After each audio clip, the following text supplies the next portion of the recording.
السلام علیکم، آپ دیکھ رہے ہیں پروگرام انسائٹ اور میں ہوں فواد خورشید۔ ملک بھر میں گزشتہ 24 گھنٹوں میں کورونا کے باعث 149 اموات ہوئی ہیں۔ مجموعی طور پر 16,243 لوگ قیمتی انسانی جانیں کورونا کے باعث گئی ہیں۔ اب اس میں احتیاط کے علاوہ کوئی چارہ کار نہیں ہے۔ 80,000 فعال کیسز ابھی بھی موجود ہیں اور روز بروز اس میں اضافہ ہوتا جا رہا ہے۔ ویکسینیشن کی بات کریں تو چائنا سے 20 لاکھ کی جو ڈوز ہے وہ آ رہی ہے، اور بدھ سے یعنی 21 اپریل سے جو 50 سال سے زائد کے افراد ہیں ان کی بھی ویکسینیشن سٹارٹ ہو رہی ہے، لیکن احتیاط کا دامن ہاتھ سے نہ چھوڑیں۔ دوسری جانب معیشت کے حوالے سے وزیر اعظم عمران خان کی جو نئے وزیر خزانہ ہیں شوکت ترین، ان سے بھی ملاقات ہوئی ہے، اور وزیر اعظم نے کہا کہ میں 35 سال سے ان کو جانتا ہوں اور معیشت کے بارے میں بہتر فیصلے کریں گے۔ تو ایک بڑا چیلنج ہے، بجٹ کی بھی آمد ہے، شوکت ترین صاحب کے ہینڈز دے آر فل۔ دوسری جانب رمضان ہے اور مہنگائی کی ایک دفعہ پھر باتیں ہو رہی ہیں، لوگوں کی چینی کی لمبی لمبی قطاریں بھی نظر آ رہی ہیں، اور لوگ جس طرح مختلف چینلوں سے رپورٹ آ رہی ہیں کہ روزمرہ کے استعمال کی چیزیں ان کی قیمت میں ہوشربا اضافہ ہو رہا ہے، تو یہ بھی چیلنج اپنی جگہ پہ موجود ہے۔ آج کے انسائٹ میں کریں گے کچھ اکانومی کے حوالے سے، ڈاکٹر اشفاق حسن خان ہمیں جوائن کریں گے، معیشت کی جو زبوں ہے، جو چیلنجز ہیں اس کے حوالے سے ہماری گفتگو ہوگی، اور جو شوکت ترین صاحب کے لیے جو چیلنجز ہیں وہ کس طرح ان سے عہدہ برا ہوں گے اس پہ بھی بات ہوگی۔ کچھ پولیٹیکل اکانومی کی بات کریں گے، رسول بخش رئیس صاحب بھی ہمیں جوائن کریں گے، لیکن آغاز گفتگو میں کروں گا ڈاکٹر اشفاق حسن خان سے۔ ممتاز ماہر معیشت ہیں، کالمسٹ بھی ہیں، معیشت کے بارے میں لکھتے بھی ہیں، پروفیسر بھی ہیں، تو ڈاکٹر صاحب کو پروگرام میں خوش آمدید کہتے ہیں، ان سے گفتگو کرتے ہیں۔ ڈاکٹر اشفاق، السلام علیکم and welcome to the show. Thank you for having me, thank you. Doctor صاحب، ٹو بگن وتھ، جو سب سے پہلے جو بڑا سوال آ گیا ہے کہ جو چوتھے ہمارے فائنانس منسٹر آ گئے ہیں شوکت ترین صاحب، اب انہوں نے بھی کوئی اپنا ڈائگنوسس کیا ہے اور وہ اتنا اچھا نہیں تھا۔ اس سے پہلے جب اپنا عہدہ سنبھالنے سے پہلے انہوں نے جو رپورٹ کارڈ دیا ہے وہ تو آپ کی اس میں نا ایف دیا تھا انہوں نے، جو پرفارمنس تھی۔ اب شوکت ترین صاحب آئے ہیں اور کہہ رہے ہیں کہ گروتھ والا مینترا دوبارہ لے کر آ رہے ہیں کہ ہمیں گروتھ والی اسٹریٹجی فالو کرنی پڑے گی، اور آئی ایم ایف کے ساتھ جو ہم نے مذاکرات کیے ہیں اس سے بھی وہ خوش نہیں ہیں۔ تو how confident and hopeful are you کہ شوکت ترین صاحب ڈیلیور کر سکیں گے؟ سب سے پہلی چیز یہ ہے کہ، اور یہ ایک اچھی چیز ہے کہ شوکت ترین صاحب کو کم سے کم اس کا احساس ہے کہ ہمارے چیلنجز اس وقت کیا ہیں، and he very rightly pointed out the challenges. تو ہماری دعائیں بھی ان کے ساتھ میں ہیں، اور باہر سے بیٹھ کے جو کچھ بھی ہم کر سکتے ہیں ہم ان کے لیے ضرور کریں گے۔ سب سے پہلے یہ ملک ہے، اور جب ملک ہے تو اس کی اکانومی ہے، اور اس کی اکانومی ہے تو ہم سب ہیں۔ تو اس پیرائے میں ہم سب کا فرض ہے کہ ان کو کچھ گائیڈ کرتے رہیں، اگر وہ مناسب سمجھے تو ہماری باتوں کی طرف توجہ دیں، اور مناسب نہیں سمجھتے ہیں تو جس طریقے سے ماضی میں لوگ کرتے ہوئے آئے اور تبدیل ہوتے گئے، تو میں تو یہ نہیں کہوں گا کہ یہ تبدیل ہو جائیں، میں تو کہوں گا کہ یہ باقی جو پیریڈ ہے اس حکومت کا، اس کو لے کے چلیں، اور ان کے نزدیک ایک ٹارگٹ یہ ہونا چاہیے کہ there should not be 23rd IMF programme. یہ میں ان سے ریکویسٹ بھی کروں گا کہ یہ جب پریس کے ساتھ بات کریں، چارج تو لے لیا ہے کل اوتھ انہوں نے، لیکن جب پہلے اس کے پریس ٹاک ہو تو وہ ڈائگنوز کریں ٹھیک سے، اور اس کے بعد کہیں کہ ابھی بھی ہمارے پاس تقریباً 1.5 سال 2 سال کے قریب ہے کہ there will be no 23rd IMF program, اور اس ڈائریکشن میں چلیں، اب معیشت کو بہتری کی طرف لے کر جائیں۔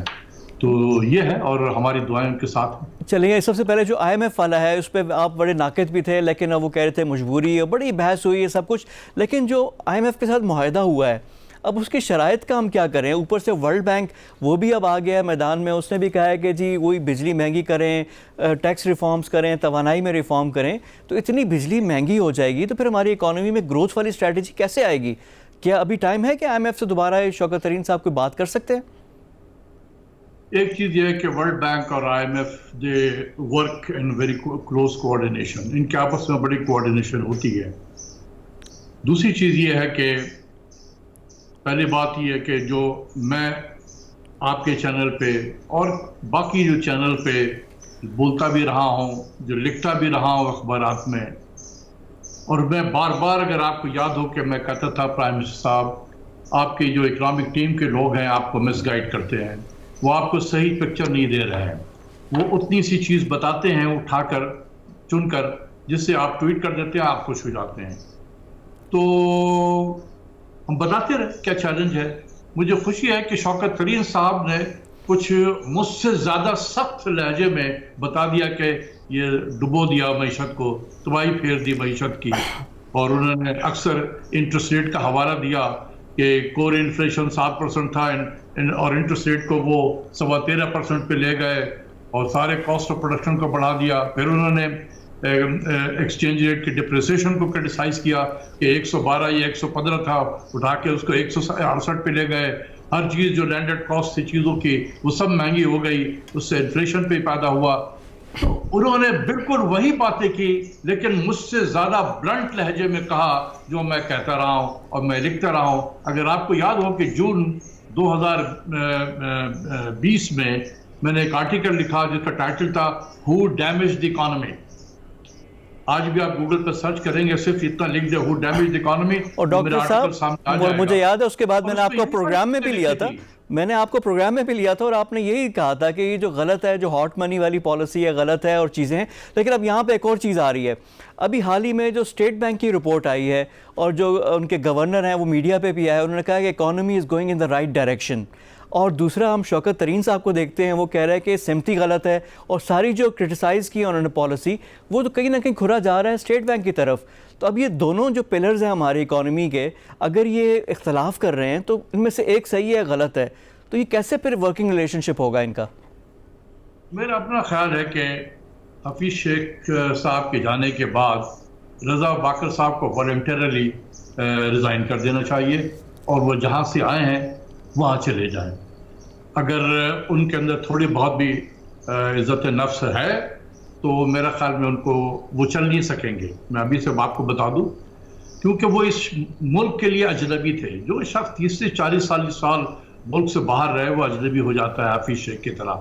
ان کو نہ سسٹم کا پتہ ہے, نہ ان کو یہ پتہ تھا کہ یہ ڈیٹا کہاں سے آتا ہے, کیسے اکٹھا ہوتا ہے. انہوں نے آئے, آنکھ بند کیا اور کافی اممیچورٹی کا انہوں نے میرے نزدیک مظاہرہ کیا. ابھی بہت اممیچور ہے, وہ گورنر کے عہدے کے قابل نہیں تھے. ان کو ابھی میچورٹی ابھی ان کے اندر آئی نہیں تھی کہ کسی ملک کا گورنر بننا اور IMF کا ریپرزنٹیٹو ہونا اس کسی ملک میں دو بہت ڈفرنٹ چیز تھی. تو اس نے اپنی اممیچورٹی میں پاکستان کو بہت نقصان پہنچایا اور میری ان سے ریکویسٹ ہوگی کہ no hard feeling, he should resign and leave. اچھا, یہ تو آپ کی ریکویسٹ ہے لیکن اب فیصلہ تو انہوں نے خود کرنا ہے. اب یہاں پہ ایک اور چیز آ جاتی ہے کہ ابھی جو شوکت ترین صاحب ابھی عہدہ سنبھالیں گے, سب سے پہلے ان کے پاس ٹارگٹ آ گیا بجٹ کا. اب بجٹ میں اب کیسے وہ گروتھ لے کر آئیں گے, کیا اقدامات کرنے چاہیے؟ پہلے ہی کہہ رہے ہیں کہ خسارے والا بجٹ ہوگا, ریکارڈ خسارہ ہو جائے گا. کووڈ کی صورتحال ہمارے سامنے ہے, وہ بھی روز بروز ابتر ہوتی جا رہی ہے. تو یہ والا جو محاذ پہ شوکت ترین صاحب, اور یہ پہلا جو ان کا ٹیسٹ ہوگا مہینے 1.5 مہینے میں, اس سے کیسے عہدہ برا ہوں گے؟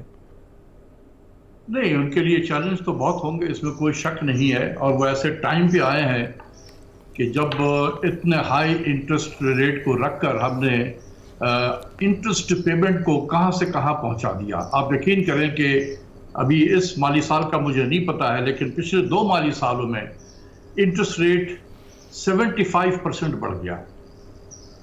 تو کیا ہوا کہ جی جب آپ کا انٹرسٹ پیمنٹ بڑھتا ہے آپ کا ایکسپینڈیچر بڑھ جاتا ہے.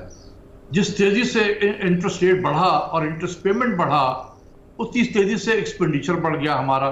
ریونیو اس تیزی سے نہیں بڑھا تو بجٹ کا خسارہ 9% کے قریب پہنچ گیا. پچھلے 2 سالوں میں آپ ایوریج لے لیں 9% ہے بجٹ کا خسارہ. تو جتنا زیادہ خسارہ ہوگا اتنا ہی زیادہ آپ بورو کریں گے, اور جو زیادہ بورو کریں گے اور given the same high interest rate وہ اور بھی بلون ہوتا چلا گیا. تو رضا باقر صاحب نے پاکستان کی معیشت کو اتنا جکڑ دیا ہے ڈیٹ میں کہ یہاں سے شوکت صاحب کے لیے نکلنا بہت چیلنجنگ کام ہوگا. میرا اپنا خیال ہے کہ ان کو ابھی کم سے کم 2 سال کم سے کم انٹرسٹ ریٹ کو نیچے کی سطح پہ رکھنے کی ضرورت ہے تاکہ یہ انٹرسٹ پیمنٹ ہمارے قابو میں آ جائے. اچھا, اور دوسری چیز یہ ہے کہ جہاں تک امپورٹ, ان کو چاہیے کہ امپورٹ کی طرف توجہ دے. میں دیکھ رہا ہوں کہ 23rd IMF programme is in making. جس تیزی سے ہمارا امپورٹ بڑھ رہا ہے, آپ نے دیکھا کہ 70%, 71% گروتھ اگر امپورٹ میں ہو تو وہ تباہی کی نشانی ہے. میرا سب سے پہلے میرا ریکویسٹ ہوگی اپنے شوکت ترین صاحب سے کہ خدا کے واسطے منسٹری آف کامرس اور FBR کے ساتھ بیٹھیں اور یہ دیکھیں کہ یہ کون کون سے امپورٹڈ آئٹم جو ہے بہت تیزی سے بڑھ رہے ہیں. یار سیل فون اگر 1 سال ہم نہ منگائیں تو کیا پاکستان میں کوئی قیامت ٹوٹ جائے گی؟ $1.35 بلین کے ہم ابھی تک امپورٹ کر چکے ہیں, ابھی 3 مہینے اور باقی ہیں. تو یہ $2 بلین سے زیادہ ہم ٹیلیفون اگر امپورٹ کریں گے, سیل فون, تو یہ قیامت کی نشانی ہے. ہم 23rd IMF پروگرام کی طرف جا رہے ہیں. The writing is on the wall. اور میں نے جیسے شوکت ترین صاحب سے کہا کہ آپ کا مشن ہونا چاہیے کہ no more 23rd پروگرام. آپ اسٹرکٹلی کرب کریں اس قسم کے نان ایسنشل امپورٹس کو. اس 3 مہینے آپ کے پاس ہیں, مئی کا مہینہ ہے, جون کا مہینہ ہے, اور دین ریمیننگ ادرس. آپ میجرز لیں کہ یہ نان ایسنشل امپورٹس ہمارے قابو میں آئے.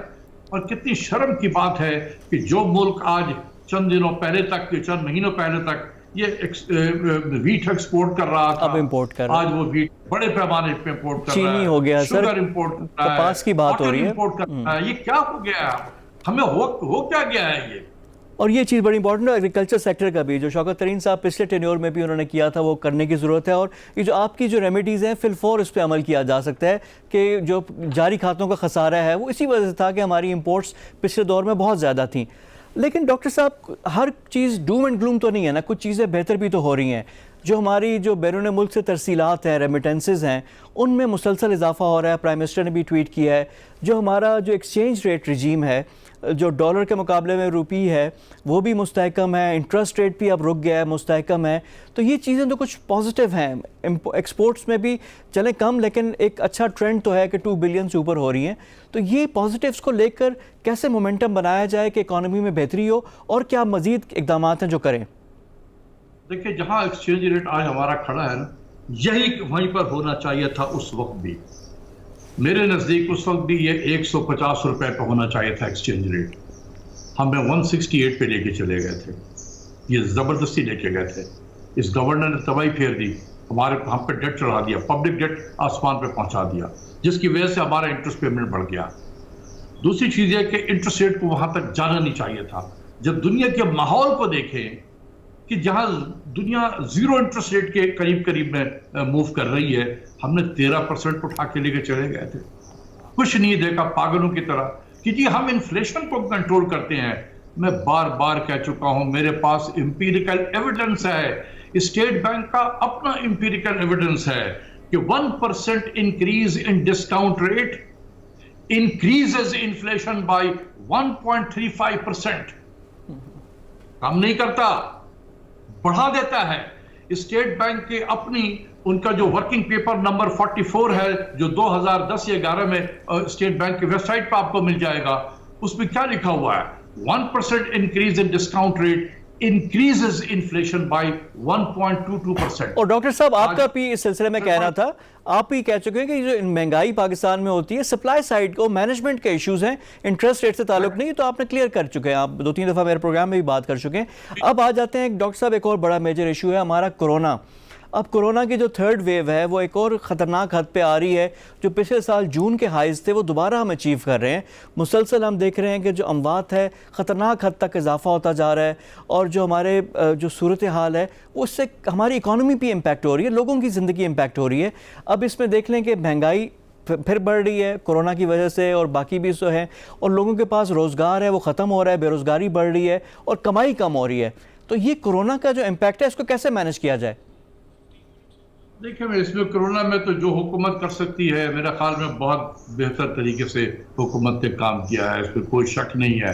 جس طریقے سے انہوں نے ویکسینز کے انتظامات کو مینیج کیا ہے, میں سلوٹ کرنا چاہتا ہوں NCOC اور ان کے جتنے اسٹاف ہوں کہ کس خوبصورتی سے پیسفل طریقے سے کوئی پرابلم نہیں ہے, لوگ اپنی ویکسینیشن کرا رہے ہیں.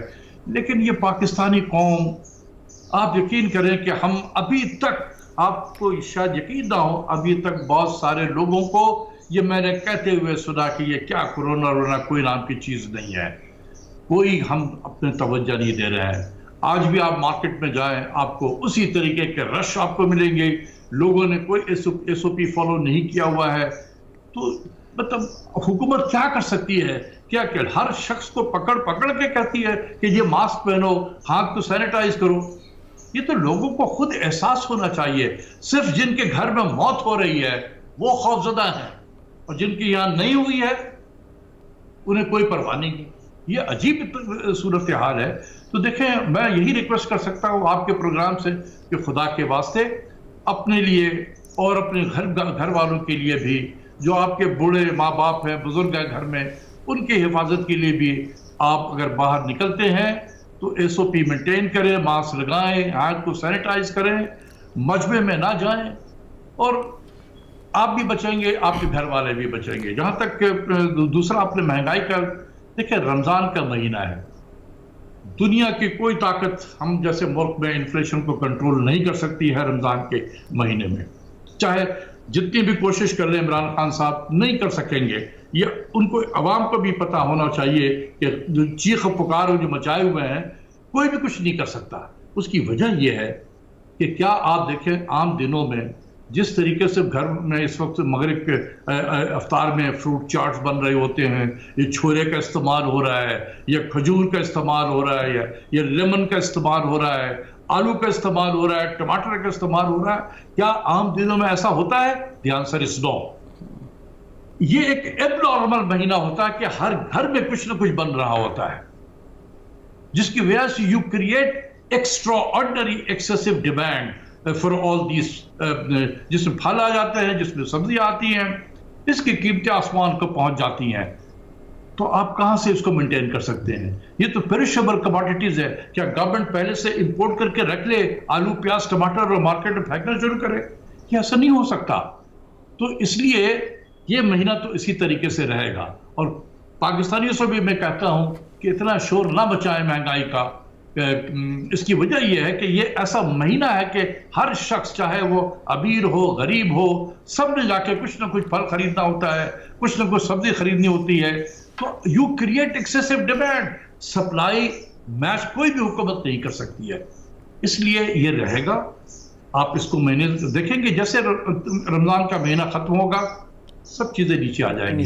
یہ پھلوں کی قیمتیں نیچے آ جائیں گی، سبزیوں کی بھی قیمتیں نیچے آ جائیں گی۔ تو میں دیکھتا ہوں، میں بھی جب حکومت میں تھا تو یہی لوگوں کو کہتا تھا کہ چینی اس قدر چینی ہو رہا ہے اس ملک میں، اور وہ جو شوگر کے پیشنٹ ہیں وہ بھی سب سے آگے چینی کر رہے ہوتے ہیں۔ جی ڈاکٹر صاحب، میانہ روی کا جو درس ہے کہ اس مہینے میں میانہ روی بھی کریں اور احتیاط بھی کریں۔ بہت شکریہ آپ کا ڈاکٹر اشفاق حسن خان۔ ہم گفتگو کر رہے تھے ممتاز ماہر معیشت ڈاکٹر اشفاق صاحب سے۔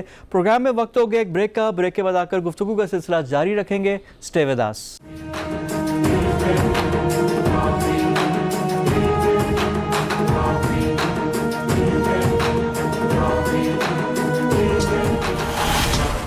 مجھے جوائن کر رہے ہیں مولانا طاہر اشرفی صاحب، نمائندہ خصوصی ہیں وزیر اعظم کے برائے مذہبی ہم آہنگی اور مشرق وسطیٰ کے امور کے۔ مولانا السلام علیکم اینڈ ویلکم ٹو دا شو۔ وعلیکم السلام ورحمۃ اللہ۔ مولانا، بڑا مشکل کام آپ کے ذمہ آیا ہوا ہے۔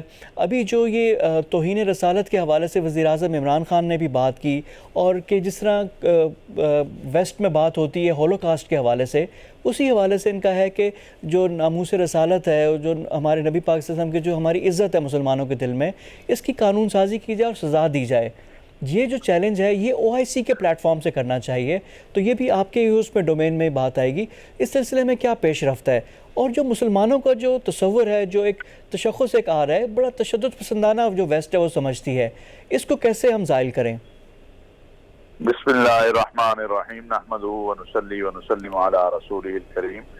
گزارش یہ ہے جی کہ پاکستان نے تو یہ معاملہ لے کے OIC میں گیا ہے، اور OIC کے وزراء خارجہ کے اجلاس میں پاکستان کو اللہ تبارک و تعالیٰ نے یہ کامیابی بھی دی ہے، اور تمام ہم اسلامی ممالک کے بھی مشکور ہیں کہ انہوں نے ہمارے ساتھ تعاون کیا، اور اسلامک فوبیا اور ناموس رسالت کے معاملے پر جو قرارداد ہے وہ متفقہ طور پر جو ہے وہ منظور ہوئی، اور کہ اس معاملے کو اقوام متحدہ کے اندر لے جایا جائے اور اقوام متحدہ سے اس معاملے کی جو ہے وہ کروائی جائے، اقوام متحدہ سے قرارداد عالمی بلکہ قانون سازی قرارداد نہیں قانون سازی کروائی جائے۔ اور اس کے لیے وزیر اعظم پاکستان تو بہت طویل عرصے سے کوشش بھی کر رہے ہیں، اور اقوام متحدہ میں بھی ان کی تقریر اور OIC کا یہ اجلاس، ساری چیزیں واضح ہیں۔ تو انشاءاللہ ہمارا کام محنت کرنا ہے، نتیجہ اللہ کے ہاتھ میں ہے، اور اللہ کے دربار میں ہم سرخرو ہوں گے۔ رسول اللہ صلی اللہ علیہ وسلم، تمام انبیاء، تمام آسمانی کتب اور تمام جو مذاہب ہیں آسمانی، ان کے مقدسات کا احترام، اس کے لیے ہم کوشاں ہیں، اور انشاءاللہ ضرور کامیابی ہوگی۔ اچھا مولانا صاحب، ابھی جو لسٹ آئی ہے گورنمنٹ کی طرف سے، جو 85 کے قریب جو آرگنائزیشنز ہیں جن کو بین کیا گیا ہے جہاں پہ چندہ اور خیرات نہ دیں، میجورٹی اس میں ان کے مذہبی تنظیمیں ہیں، اور کہیں نہ کہیں مذہبی طبقہ ہی ان کے پیچھے نظر آ رہا ہے۔ تو یہ کتنا بڑا چیلنج ہے کہ جب معاشرے میں ہمارا اتنا یہ چیز ہو جاتی ہے، اور 85 میں سے یعنی آپ کہہ لیں کہ تمام کی تمام وہ کہیں نہ کہیں کسی مسلک سے یا مذہب سے تعلق، تو یہ کیا، اس کا کیسے ہم تدارک کریں گے؟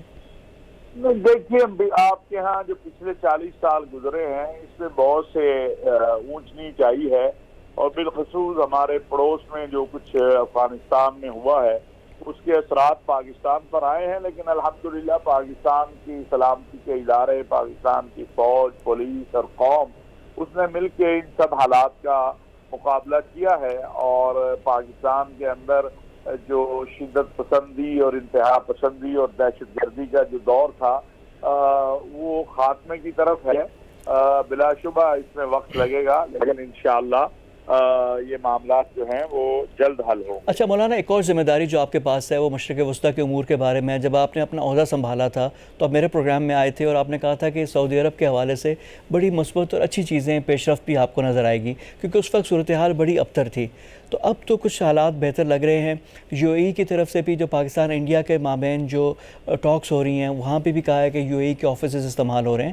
تو پاکستان اور مشرق وسطیٰ کے امور ابھی کس نہج پہ ہیں، اور جو ہمارے جو افرادی قوت ہے اس کو بڑھانے کے سلسلے میں کوئی کردار آپ ادا کر رہے ہیں کہ ہمارے زیادہ سے زیادہ لوگ جائیں، اور جو معاشی طور پر بھی ہمارے تعلقات جو ہمارے برادر اسلامی ممالک کے مشرق وسطیٰ کے ان سے مزید مضبوط ہوں؟ دیکھیں، الحمدللہ ہمارے تعلقات بہت مستحکم ہیں اور بہت بہتر ہیں، اور انشاءاللہ رمضان المبارک میں وزیر اعظم پاکستان محترم جناب عمران خان ابھی مستقبل قریب میں سعودی عرب تشریف لے جائیں گے، اور وہاں کی جو ولی عہد ہے امیر محمد بن سلمان، انہوں نے عمران خان صاحب کو دورے کی دعوت دی ہے، اور اسی طرح اس وقت ہمارے وزیر خارجہ وہ متحدہ عرب امارات میں ہیں، اور پہلے سے بہت بہتر ہمارے تعلقات جو ہیں وہ برادر اسلامی ممالک کے ساتھ ہیں، خواہ عراق ہو، خواہ شام ہو، مصر ہو، کویت کے ابھی وزیر خارجہ آئے ہوئے تھے، وہ واپس تشریف لے گئے ہیں۔ تو یہ ساری صورتحال جو ہے بڑی واضح ہے، اور کہ ہم نے اصل میں موجودہ حکومت کا جو ماٹو ہے وہ یہ ہے کہ ہم نے مانگنا جو ہے نا امداد اور جو ہے قرض، اس کی بجائے اقتصادی اور معاشی طور پر جو ہے مضبوط ہونا، تجارتی تعلقات کو فروغ دینا، اور اسی کی طرف ہم آگے بڑھ رہے ہیں، اور باذن اللہ تبارک و تعالی ہمیں امید ہے کہ انشاءاللہ تعالی یہ جو سال ہے 2021 کا، یہ پاکستان اور عرب دنیا کے تعلقات میں جو ہے وہ بہت مضبوطی اور استحکام کا سال ہوگا، اور ہم بہت سارے شعبوں میں آگے بڑھیں گے۔ جیسے سعودی عرب کا ایک آپ کو علم ہے، ابھی سعودی عرب کے ولی عہد جو ہیں امیر محمد بن سلمان، انہوں نے اعلان کیا ہے 50 ارب درخت مشرق وسطیٰ میں لگانے کا، گرین سعودی عرب، گرین مشرق وسطیٰ، اور ہمارے وزیر اعظم صاحب جو ہیں ان کا بھی اس حوالے سے ایک اپنا ویژن ہے گرین پاکستان، جس پہ ہم کام کر رہے ہیں۔ تو اس میں بھی ہم آگے بڑھ رہے ہیں، تو انشاءاللہ تعالی بہت ساری چیزیں ہیں جو بہتری کی طرف ہیں، اور مزید بہتری آئے گی انشاءاللہ تعالی۔ چلیں جی، ہم بھی امید کرتے ہیں، اور جس طرح ان کا مینترا ہے کہ ہمیں ٹریڈ چاہیے، ایڈ نہیں چاہیے، تو اس پہ بھی بات ہوگی۔ مولانا بہت شکریہ آپ کے ٹائم ہمارے ساتھ موجود ہیں مولانا طاہر اشرفی صاحب. پروگرام میں وقت ہو گیا ایک بریک کا. بریک کے بعد آ کر گفتگو کا سلسلہ جاری رکھیں گے, لیکن سب سے امپورٹنٹ بات جو مولانا نے کی کہ وزیر اعظم کا عنقریب جو دورہ سعودی عرب ہے وہ بڑا امپورٹنٹ ہے, کیونکہ اس سے پہلے جو خبریں آ رہی تھیں اس کے حوالے سے یہ بڑی امپورٹنٹ ہوگی, پوری دنیا کی نظر اس پہ ہوگی. پروگرام میں وقت ہو گیا ایک بریک کا, ہمارے ساتھ رہیے گا.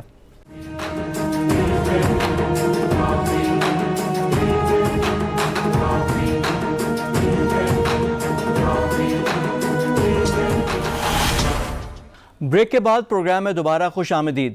پروگرام میں ہمیں جوائن کر رہے ہیں رسول بخش رئیس صاحب, پروفیسر ہیں یہ, اور اس کے ساتھ ساتھ تجزیہ کار بھی ہیں, کالم بھی لکھتے ہیں.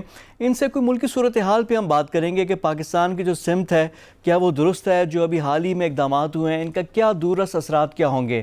رسول بخش رئیس صاحب السلام علیکم اینڈ ویلکم ٹو دا شو. وعلیکم السلام, تھینک یو ویری مچ. سر, اس سے پہلے کہ میں ایک براڈر اسپیکٹرم میں آپ سے بات کروں, ایک ان پرٹیکولر یہ جو چینجز ہوتی ہیں کیبنٹ میں, جو حکومت کی طرف سے فیصلے ہوتے ہیں, جو کپتان ہیں ہمارے پرائم منسٹر, اب وہ کیبنٹ میں انہوں نے تبدیلیاں کی ہیں, چوتھے بندے ہیں جو وزیر خزانہ آئے ہیں, وزارت اطلاعات میں سرکلز میں ہم چل رہے ہیں, جہاں سے سٹارٹ کیا تھا وہاں پہ آگے. یہ کیا پیغام کیا جاتا ہے, آپ اس کو کیسے دیکھتے ہیں؟ کیا یہ استحکام کی طرف کیسے چیزیں بہتر ہوں گی, یا یہ کنفیوژن کی غمازی کرتا ہے؟ آپ اس کو کیسے دیکھتے ہیں ان ساری اعلانات کو جو ہو رہے ہیں؟ میرا خیال ہے کہ اس سے کوئی یہ تاثر لینا درست نہیں ہے کہ ملک کے اندر بحران ہے. پارلیمانی نظام میں یا صدارتی نظام میں کابینہ میں رد و بدل ہوتا رہتا ہے. اس دفعہ کوئی زیادہ ہی ہوا ہے. اس کی بنیادی وجہ یہ ہے کہ جب شروع میں تحریک انصاف اقتدار میں آئی تھی تو ان کی خواہش تھی کہ شوکت ترین صاحب کو وزیر خزانہ بنایا جائے, لیکن انہوں نے انکار کر دیا تھا. جب انہوں نے انکار کیا تو پھر شیخ حفیظ صاحب کو وہ لے آئے, اور اس دیکھا ہم نے کہ وہ بھی سینٹ کے ممبر منتخب نہ ہو سکے, تو پھر ان کو ریزائن کرنا پڑا. یہ ضروری ہوتا ہے کہ جو پروفیشنل شعبے ہیں جس کے لیے کہ ہمارے جو لوگ منتخب ہو کے اسمبلیز میں آتے ہیں, ان کی اگر استعداد نہیں ہے تو اقتصادی ماہرین کو لگایا جائے جن کو تجربہ ہے. اور شوکت ترین صاحب یہ پہلے بھی وزیر خزانہ رہے ہیں, پاکستان پیپلز پارٹی کے وزیر خزانہ رہے ہیں, تو وہ کسی سیاسی جماعت سے ان کا کوئی تعلق اس لحاظ سے نہیں ہے. جانتے ہیں کہ پاکستان کے جو مسائل ہیں وہ کیا ہیں اور ان کا حل کیسے کرنا چاہیے, لیکن وہ خود اپنے طور پہ فیصلہ نہیں کرتے. ظاہر ہے کہ پوری کابینہ اس میں شامل ہوتی ہے, تو میں اس کو بحران نہیں سمجھتا, بلکہ یہ ہوتا ہے پارلیمانی اور صدارتی نظام. کسی بھی نظام میں اگر کوئی کسی وجہ سے فٹ نہیں آ رہا, صحیح نہیں چل رہا, یا تحفظات ہیں وزیر اعظم صاحب کے, تو ان کو تبدیل کیا جا سکتا ہے. اچھا, یہ پریروگیٹو تو ہے پرائم منسٹر کا, اس پہ سارے ایگری کرتے ہیں, لیکن جو آپ نے بھی ذکر کیا, شبر زیدی صاحب نے بھی ایک انٹرویو دیا, انہوں نے کہا کہ 342 نیشنل اسمبلی کے ممبران ہیں, 104 اب تو 100 ہو گئے, وہ سینیٹرز ہیں, ان میں سے اگر کوئی نہیں ملتا تو پھر تو کہتے ہیں صدارتی سسٹم لے کر آ جائیں, ٹیکنوکریٹس لے کر آ جائیں. جب اس طرح کی باتیں ہوتی ہیں تو اس سے کتنا کانفیڈنس آئے گا؟ یہ صدارتی نظام تو ظاہر ہے کہ نہیں آ سکتا. اس کی وجہ یہ ہے کہ پارلیمانی نظام پہ ہمارا جو حکمران طبقہ ہے وہ اتفاق کرتا ہے. میں تو یہ سمجھتا ہوں کہ صدارتی نظام پاکستان کے لیے آئیڈیل ہوگا. اس میں آپ دیکھ لیں, آپ ان کے جو بایو ڈیٹاز ہیں آپ منگوا کے کسی وقت کوئی بھی مطالعہ کر کے دیکھ لیں کہ جو ہمارے اکثر قومی اسمبلی کے اور سینٹ کے ممبر ہیں ان کی تعلیم کیا ہے, ان کا تجربہ کیا ہے. اس سے پھر آپ کو معلوم ہو جائے گا کہ کیا ان کو وزارت خزانہ ان میں سے کسی کو دی جا سکتی ہے یا نہیں دی جا سکتی ہے. ان میں کچھ ایسے ہیں, اسد عمر تھے شروع میں, لیکن ان کی کچھ پالیسیوں کے اوپر اعتراض ہو گیا. ہیں کچھ چند ہیں, لیکن یہ ہے کہ سب اس کے اہل تو نہیں ہو سکتے.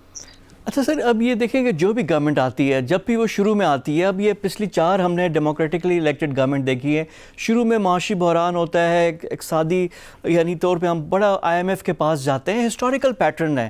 اس کے بعد ہر 3 مہینے بعد کوئی بحران آتا ہے, آٹے کا بحران, چینی کا بحران. یہ مشرف ٹائم سے شروع ہے, شوکت عزیز کی گورنمنٹ تھی تب بھی آٹا چینی, پھر اس کے بعد پیپلز پارٹی میں بھی ہے, پھر بجلی کا بحران, چیزیں یہ کے بعد دیگرے آ رہی ہیں.